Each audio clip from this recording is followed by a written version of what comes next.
रौरा पानी चला होता नहीं हां यहाँ के रौरा दामाद नु है का बोलो मैदान को क्या आवत नहीं ए प्रिंसवा ले जो जीजा जी के मैदान करा लिया अच्छा ले जो अरे महाराज हम हो गए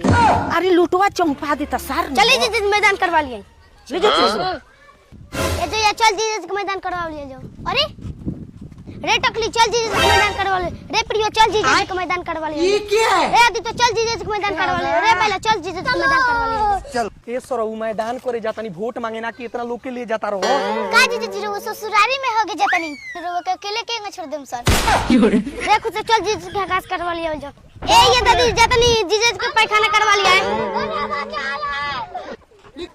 ए तो चिल्ले जतनी जीजा जी के झरा करवावे रे चल रे जीजा जी के झरा करवावे रे गुलिया चल जीजा जी के झरा करवावे रे चलो से जीजा जी के झरा करवावे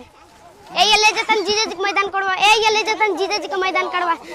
ए ये ले जतन जीजा जी के मैदान करवाए